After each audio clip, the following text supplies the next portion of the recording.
बहुत बहुत धन्यवाद।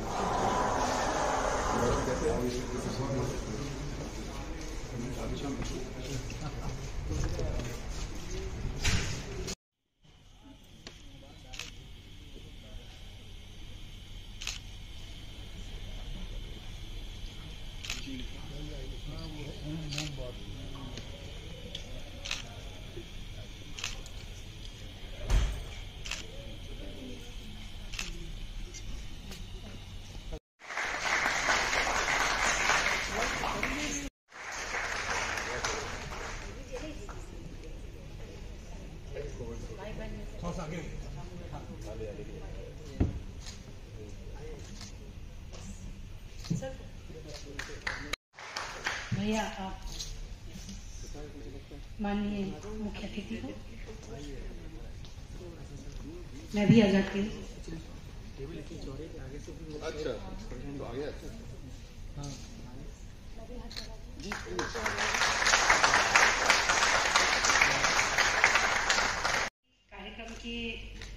कार्यक्रम को आगे बढ़ाते हुए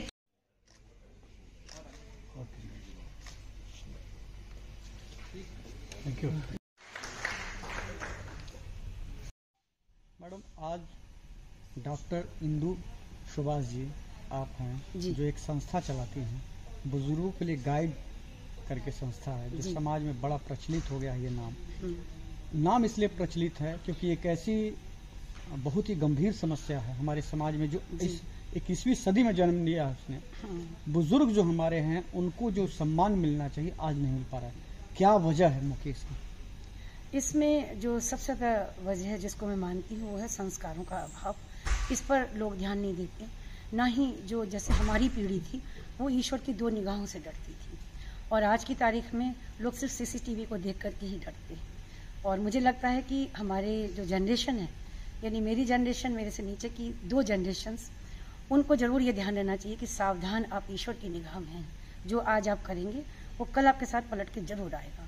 अगर हम बच्चों को इस तरह का भाव रखते हैं कि देखो माता पिता के साथ, बुजुर्गों के साथ अच्छा व्यवहार करिए, उनको कहीं भी जरूरत है बिना मांगे बिना पूछे अगर आप प्रोवाइड करते हैं, और इसके साथ साथ अगर जो यूजी लेवल पर नैतिक जो शिक्षा है अगर उसको भी लागू कर दिया जाए और सोशल वर्क को जो हमारी कैरिकुलम है, एजुकेशनल कैरिकुलम, उसमें मैंडेटरी कर दिया जाए कि हम इतने दिन बुजुर्गों के साथ काम करेंगे या अनाथालय में काम करेंगे या वृद्धाश्रम में हम जाके सेवा करेंगे निःशुल्क। जहाँ पैसा आ जाता है वहाँ पे सारी चीजें शून्य हो जाती हैं और वहाँ पर ही लोग उसमें स्वार्थ ढूंढ करके सेवा करते हैं, तो वो सही तरीका नहीं। एक सवाल ये है कि इतने अच्छे अच्छे विद्यालय खुले हुए, हाई प्रोफाइल स्कूल खुले हुए हैं, तमाम डिजिटल व्यवस्था है, तो क्या उन विद्यालयों में संस्कार नहीं दिए जा रहे हैं? विद्यालयों में बहुत प्रेशर होता है कि हमें किसी तरह पाठ्यक्रम पूरा कराना होता है। 2011 से मैंने एक प्रयास किया कि हमने एक गोल्डन एज सम्मान शपथ मैंने बनाई 14 सेकेंड की।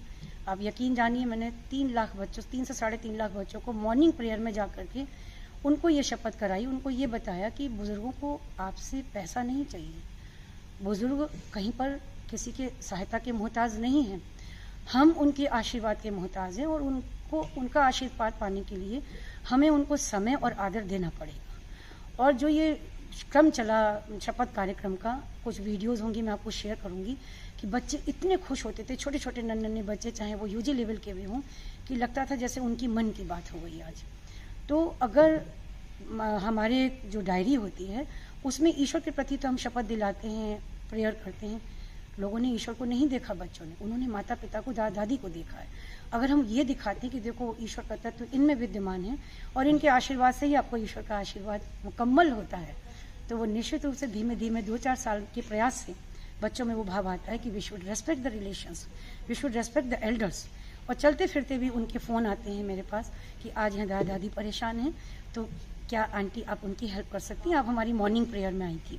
ऐसी न जाने कितनी कॉल्स हैं जो बच्चे खुद करना चाहते हैं। आपने तमाम विद्यालयों में जाके मैंने बताया ना 3 से 3.5 लाख बच्चे तो मैंने एक ही साल में करा। क्या लखनऊ में भी विद्यालयों में? लखनऊ में ही कराया था, CMS की सारी ब्रांचेस, जी जी, इसके बाद जयपुरिया की ब्रांचेस, DPS की ब्रांचेस, ऐसे बहुत सारे। क्या गवर्नमेंट के साथ भी इस तरह की कोई बात आपकी संस्था हाँ, मेरी समाज कल्याण विभाग में जब जिस समय रूपल अग्रवाल जी थी तो उसमें जितने भी उत्तर प्रदेश के प्राइमरी स्कूल्स थे तो चल रहे हैं उसमें ये शपथ कराई गई थी और उनके डायरी में ये शपथ जो है वो मैंडेटरी है। आज क्या किस उसको लेके क्या विषय विशेष है? आज जो यूएनओ की थीम है वो ये है कि बुजुर्गों को थामने के लिए एक पुल का काम करो। युवाओं को ये संदेश है कि एक पुल बन जाओ, बुजुर्गों का सम्मान करो और ये ना हो कि हम उनको अलग कर दें, क्योंकि समाज में बुजुर्गों का बहुत बड़ा स्थान है। उनके अनुभवों की कोई रिप्लेसमेंट नहीं है एक्चुअली।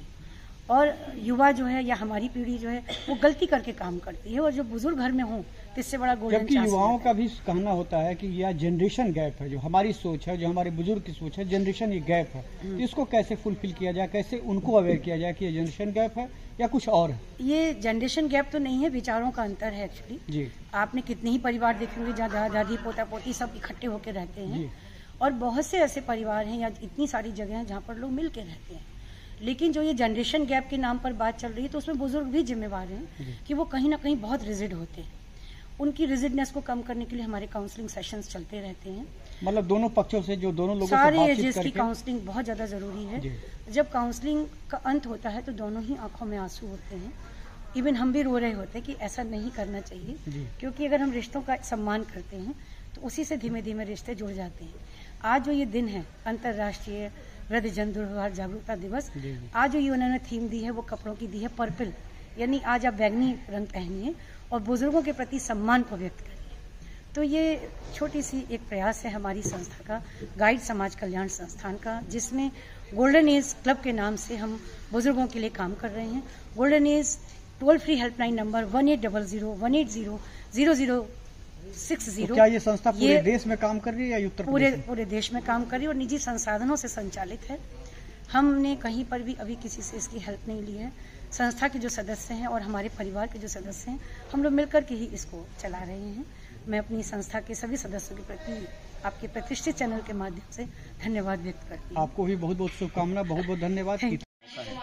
बिकॉज जो आज हम लोग देख रहे हैं संसार में और हमारे देश में, जिस तरह के एजुकेटेड लोग अनएजुकेटेड हरकतें कर रहे हैं एल्डर्स के साथ, वो भूल गए जो उनका आज है उनका कल होगा। और ये हम लोग को सेंसिटिव होना पड़ेगा, बिकॉज एल्डर्स ही हमारा वजूद है, वो हैं तो हम हैं। वो एक वृक्ष की तरह होते हैं। जब आप देखें कि अगर वो जड़ें मजबूत होती हैं तो उस पेड़ की जो बुनियाद है और पेड़ है, जो पत्तियां हैं, जो फल हैं, वो तगड़े होते हैं, हरे होते हैं और जूसी होते हैं। तो अगर हम लोग अपनी बुनियाद को ही नहीं देख पाएंगे तो हम लोग आगे चल के क्या देश को संभालेंगे। और आने वाली जनता, जो आगे आने वाले जो यूथ है, अगर वो बात ये समझ जाए प्यार से कि ये हमारा फर्ज है, they are like gods to us, next to gods. And अगर भगवान के बाद अगर कोई है तो हमारे पेरेंट्स हैं, एल्डर्स हैं, हमारे दादा दादी हैं।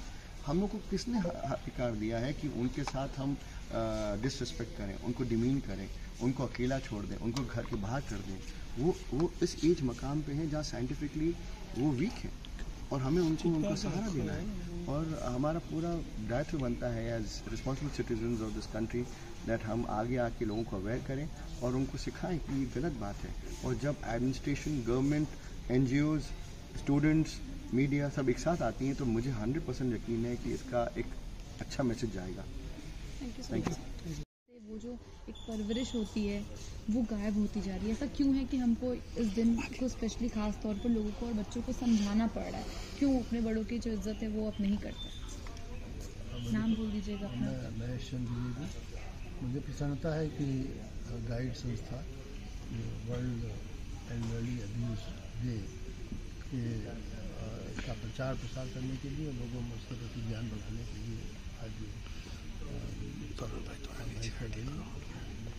इसका दो कारण मुख्यतः जो हमारे वृद्धों के साथ जो प्रचार होता है उसके मुख्यतः दो कारण है। एक तो वृद्ध के स्वयं के आचरण, पूर्व में उसका आचरण कैसा रहा है, क्या वो अब्यूजिव रहा है अपने परिवार के प्रति, तो उसका वही बच्चे सीखते हैं। दूसरा मुझे याद है कि जब मैं बहुत छोटा था, मैं और मेरा छोटा भाई जब भी मेरे पिताजी घर पर आते थे तो दौड़ के पानी लेके भागते थे और जो पानी दे देता था पहले उसको 1 पैसा इनाम में दिया जाता था। और इसी तरह मेरी माँ सिखाती थी कि उनके जूते तुम लोग पॉलिश करोगे। हालांकि नौकर था घर में, लेकिन ये सब कराने से बच्चों में एक रेस्पेक्ट की भावना आती है बड़ों के प्रति और वो जीवन पर्यंत रहती है। आजकल वो समाप्त हो रही है, वो ट्रेनिंग समाप्त हो रही है। माताएं सिखाती हैं उस बात को कि बच्चों को कैसे रेस्पेक्टफुल बनाया जाए एल्डर्स के लिए, और इसीलिए बाद में बच्चे कुछ तो परिस्थितियाँ ऐसी बदल गई हैं कि न्यूक्लियर फैमिली हो जाने से दूर दूर रहने लगे, लेकिन उससे कहीं अधिक है कि वो अंदरूनी भावना जो दिल की है वो पैदा ही नहीं होती। शुक्रिया सर।